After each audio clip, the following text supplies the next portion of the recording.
আসসালামু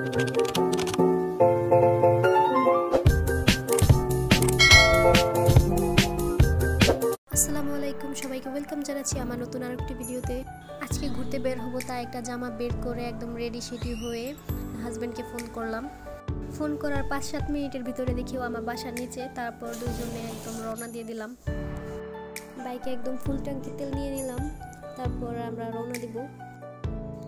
চা খেতে খেতে ভাবলাম যে কোথায় যাওয়া যায়। তারপর ভাবলাম যে 300 ফিটেই ঘুরে আসি।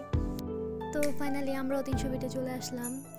রাত্রেবেলা 300 ফিটের লুকটা এত সুন্দর যে বলে বোঝানোর মতো না। তো এদিকে দেখেন ওরা সাইকেলিং করছে। লাইটিং, ডিজাইন, ডেকোরেশন সব মিলিয়ে জাস্ট ওয়াও।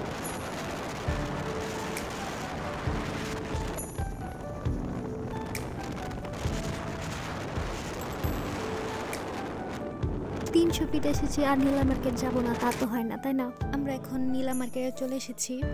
রাস্তার দুই পাশে অসংখ্য খাবারের দোকান ছিল। প্রায় প্রতিটি দোকানেই সি ফুড, বারবিকিউ সহ অনেক আইটেমের খাবার পাওয়া যায়। তো ফিটের সবচেয়ে জনপ্রিয় হলো চাপটি পিঠা, সাথে হাঁসের মাংস, রুমালি রুটি।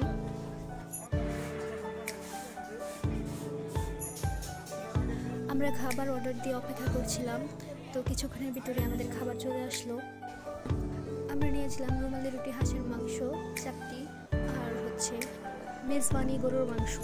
মেজবানি গরুর মাংসটা এত একটা ভালো লাগে নাই, নর্মাল গরুর মাংস যেরকম হয় ওই রকমই ছিল। চাপটিটা গরম অবস্থাতেই ভালো লাগে, ঠান্ডাও হয়ে গেলে আর ভালো লাগে না। খাওয়া দাওয়া শেষ করে আমরা রাতে আরও কিছুক্ষণ ঘোরাঘুরি করে তারপর বাসায় ফিরি। এই ছিল আমার মিনি ব্লগ। তো আজকে এই পর্যন্তই। সবাই ভালো থাকবেন, সুস্থ থাকবেন, আমার জন্য সবাই দোয়া করবেন। আল্লাহ হাফেজ।